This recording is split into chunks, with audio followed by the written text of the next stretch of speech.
Welcome to the latest episode of the Amplifi Collective Podcast. And my name is Jenny Kitchen, and I'm the co-founder of Amplifi. I also run a brand and digital agency called Yo-Yo, a B Corp agency. And we'll talk a little bit more about B Corp in a minute. I'm delighted today to be joined by our guest, Liz Carter, who is the Purpose and Impact Senior Manager at Cripps, a local law firm in Tunbridge Wells. So first of all, welcome, Liz. Hello, Jenny. Lovely to have you on here. Thank you so much for coming. Thank you. Let's get into it, shall we? You've had just a fascinating kind of few years. I've been lucky enough to sort of speak to you fairly regularly throughout that time. And you've moved sort of careers over the last few years. And I guess just a bit of an understanding really around what is your day-to-day role at Cripps and how did you find yourself there? Well, Purpose and Impact as a job title, I think is quite unique.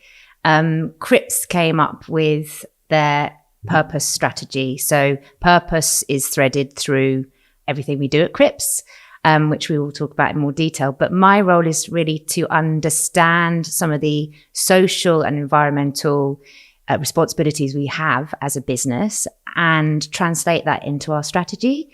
So I spend my time advising and influencing the senior people in our business, the equity partnership, the chair of the board, who is our senior partner, and bringing those strategic ambitions down to a practical and deliverable way of doing that in our business. So I also, my line manager is the operations director, and I have a dotted line to our senior partner. Fantastic. And how did you find yourself sort of in this role, and how long have you been doing it for? Well, like many people, I had time to reflect during lockdown, the pandemic, which can't believe is 4 years ago already. But I was put on furlough at that time, and I was on 6 weeks, I think. I was at home doing a lot of reflecting, doing a lot of great jobs at home. The weather was amazing. I've grown up in the countryside. I live in the countryside. And I just started to think, I wonder if there's more I can do within my work to understand some of the environmental issues in our today's world and how the pandemic has come about and the impact on people. And so I did a 6-week course online with Imperial Business School, and it was a foundational course. And I came into it thinking, okay, I'm going to do a course on corporate sustainability, social innovation, and business ethics. And I was so surprised about how far corporate sustainability had come on since, I'd first joined business in 2007 when I had my first sort of big corporate role. And it's changed the course of my career. That's fantastic to hear. And I guess sort of before we sort of go into the nitty gritty around sort of Cripps and what you do, I guess I'm really interested to understand a little bit about your sort of opinion around what responsibility does business have? What part does business play in the sort of fight against climate change? And do you think we're anywhere near to being at the finishing line of that? I'm not sure there is a finishing line really, Jen. You and I both know that. I think businesses are groups of people, whatever sector we are in. So businesses are groups of people who make things happen. And as I think businesses have a responsibility to their employees, their people. So from a very social point of view, it's where ideas happen and where innovation happens. So businesses have a responsibility to look after their people on lots of different levels. And traditionally that was sort of, we're the parent, we look after you, we give you a pension, we give you a safe place to work. And I think those parameters have changed. So I think businesses have a responsibility to care for people on all different levels. So we're now talking about emotional well-being. We're talking about a sense of belonging, a sense of wanting to make a difference in the world. And that's where I think a lot of this is stemming from. And actually for businesses and from a commercial point of view, it's absolutely essential because we rely on our people and our natural resources in order to operate. So we must protect and enhance those parts, those factors of our world. Beautifully put. Thank you. So in terms of sort of Crips itself, Crips like Yo-Yo Design went through the B Corp accreditation. Congratulations! Yes. It's not an easy process. It's not an easy accreditation, and it requires a lot of commitment and time and energy to kind of to get going. So I'd like to sort of hear a bit more about your experiences with B Corp, but let's kind of first off start by saying, what is B Corp? What is the accreditation sort of from your side? B Corp for us is a framework by which we can measure our social and environmental initiatives to make sure we know where we are now and where we want to be and how to get there. So the B in B Corp stands for benefit for all, so that we move away from an economic model which serves only the shareholders of businesses, but also open that benefits of our economy and shared wealth between lots of different stakeholders. So as I said earlier, our stakeholders are our people, our employees, but also our suppliers, our communities, the towns and places where we are based and where our people live. So there's so many different levels to that benefit piece and who are your stakeholders. So B Corp has helped us identify who we have an impact on, what that impact is, whether it's positive or negative, and then to give us some clues and some opportunities to then change how we operate. Yeah, I mean, it covers so many different aspects, doesn't it, the sort of accreditation, but that first part of sort of looking at the impact that you create, whether that's sort of the travel, whether that's kind of the energy, recycling, all sorts of different things that it encompasses. But with your journey towards the sort of accreditation and beyond, because let's be frank, it's not a kind of a tick box exercise and then that's done. It's a journey, and you're accredited every 3 years. And for most businesses, it's a way of actually completely changing how they run organizations, isn't it? But in terms of sort of your, I guess the opportunities that it presented, but also some of the challenges, it'd be good to just hear a bit about that and maybe how you've sort of overcome them within Crips. I think one of the strong points we had before we even went through the full certification process was that we were quite clear on our vision and our purpose as a business. So B Corp then became something that was backing that up rather than the other way around. And it came right from top as well. So Crips as a firm were looking at it. Mike Scott, who's our senior partner, took it on as something he really cared about and wanted to see happen.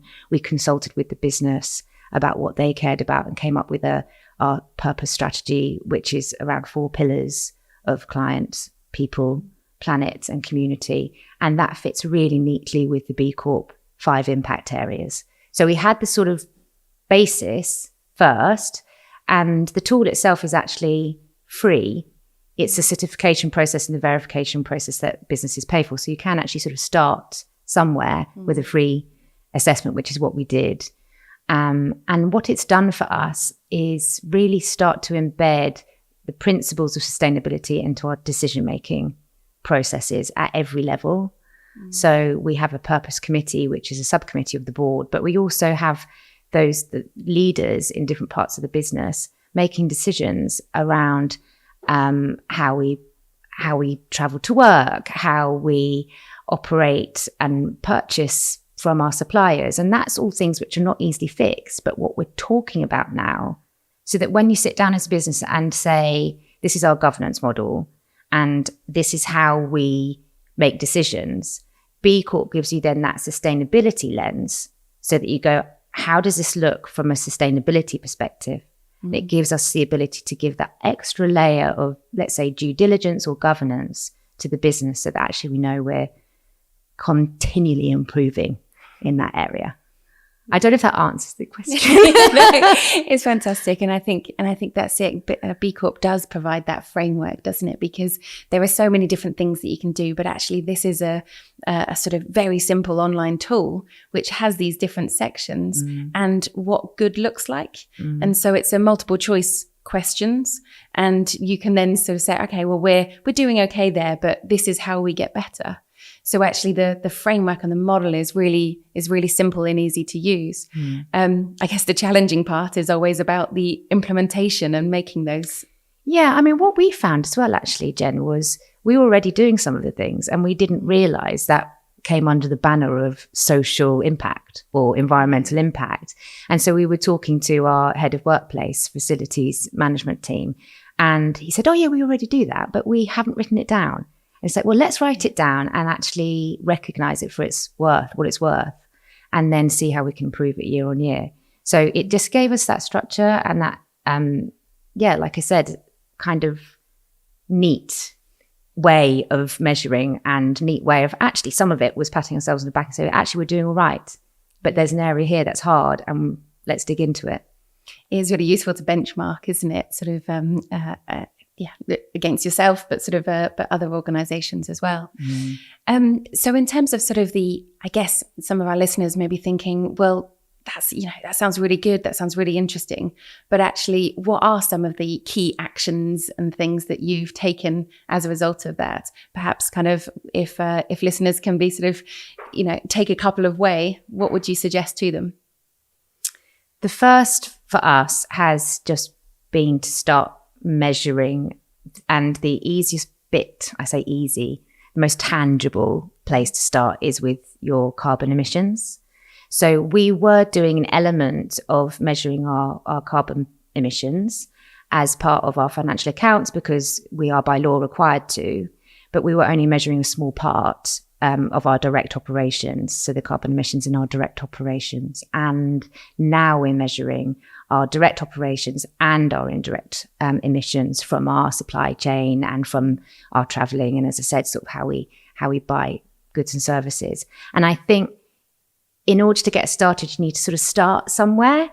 And that measurement piece enabled us to have a report and, like you say, benchmarks and places where we could see where we could reduce our negative impact on the environment. We want to create positive impact, but at first we have to decide and find out where our negative impact is. And CRIP's part of our purpose is to make a positive and lasting difference.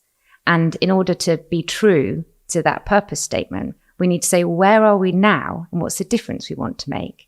And so that where are we now is the piece that I would encourage every business to start with, even if it's just a small corner of your business that feels like it's manageable rather than the whole. Otherwise it becomes very overwhelming very quickly, or it feels like it's too big and too expensive. And but just start somewhere. And there's lots of free tools.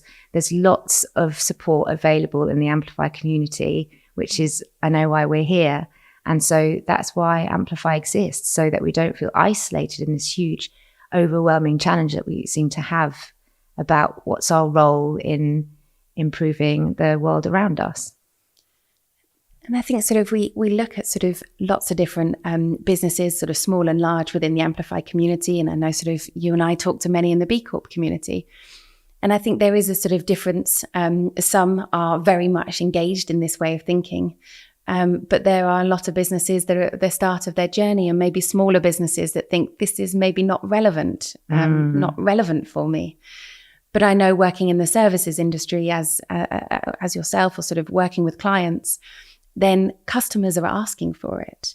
And that's one thing, but I think the legislation is going to come. It's already happening for larger organizations.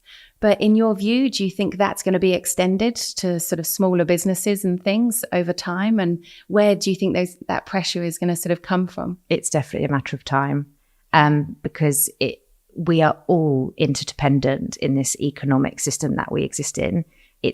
We all depend on each other's successes. And, for example, we are looking at how we procure, who does the buying in our business, because it's not centralized. We don't want to centralize it, actually, because we want to be agile. But where do you buy from? Who do we buy from? What size of business are they? How much influence can we have over them? We work with incredible SMEs. We don't want to start giving them huge questionnaires to fill out to say what their net zero targets are and how they're doing their carbon reduction plans. It's not feasible for those SMEs. So how do we actually get together in a collaborative way to say, we're all in this together, in this boat together, and not start to make it difficult to do business with each other. For us, we're getting that from some of our bigger clients, our institutional clients. Some of those are in the real estate, property sector, who are huge, and they have legislation that they're dealing with already coming from Europe and the United States, and increasingly in this country. And I think it will increase with this Labour government as well. It may be sped up, the legislation, and that means we have to disclose what we're doing and disclose not just our environmental credentials, but also how we are as employers. So our ethics, governance, and our employment standards. I say labour standards because a lot of it comes from the States.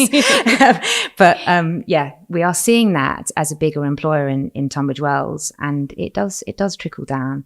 So why not use this as a way to get on the front foot and actually to innovate together, rather than knee-jerk, reactive, oh my goodness, how am I going to respond? Let's just do it together in advance of the panic. Be more fun. Absolutely. And there's huge chances, huge opportunities to innovate in this area, because this is our time to look at business and to look at the way that we treat community, treat the planet, and think about new ways in order to live. And so there is it can be, although it can be very kind of tough going in some ways, then it is kind of hopeful and exciting kind of place to be about, well, let's reinvent what we're doing, because it's not working. It's not working. And the reality is it's only going to get worse unless we make kind of key differences. So working within this space, one of the key questions I wanted to ask you was, how do you remain optimistic and hopeful and bring that energy to your work every day when you are working in a topic, a theme, an environment which is quite scary? I have to say, my LinkedIn feed can get a bit overwhelming. So I think there's even a basic thing about being quite careful with how much content I consume online and the sorts of accounts I'm following, because it can be quite doom mongering. Some sustainability professionals who've been in this area for much longer than me are tired, burnt out, because they're knocking on doors and they're not opening, or they just feel like they're banging their head on the wall, to mix more metaphors for today. So how do I keep myself hopeful and optimistic is to keep checking in with people like you and with the community, both within my organization. I love to think about small things. So I take great comfort in small wins and how I'm like putting them in a little jar, and the jar fills up and actually it feels really significant. You can get then a really awful news story of a big corporate cycling back on their commitments, and you think, we've just made so much progress, and then we've gone 5 steps back. And if only some of those multinational corporates, one of the big ones, made something happen, it would change the course, for example, of plastic production. If one huge manufacturer, we can all guess who it is, changes the way they operate, it would be a game changer for the planet. So you think, oh, it's useless, I'm not going to bother. I don't know. I just have to spend time on my own kind of mental well-being, think about what nature we do still have, and celebrate and where we live, and appreciate what we already have, and just treat that like an absolute sort of precious gift, and try to bring more people into acknowledging how lucky we are. And trying to use our privilege to help others who aren't in that situation. And when it comes to business, I think it's just about, for me, being disciplined about the sort of social media I'm consuming, and really following inspirational people who have those stories, which might be small innovations, but you think, if we could scale that, if we could get investment into that specific piece, it could be, again, a very big thing to happen, and we have got a bright future ahead of us. And I'm very also positive about the next generation. What a wonderful message to finish on. Thank you so much, Liz. Thank you so much for your time. And thank you so much for listeners who've tuned in. So if you've been inspired by the things that you've heard today, then please come and find out more at amplify.tw, or get in touch with myself, Jenny Kitchen, on LinkedIn and other social media platforms. We're running lots of different educational sort of events to get involved in, and lots of other things going on within the Amplify community. This is a series of podcasts, and we're looking forward to the next episode already.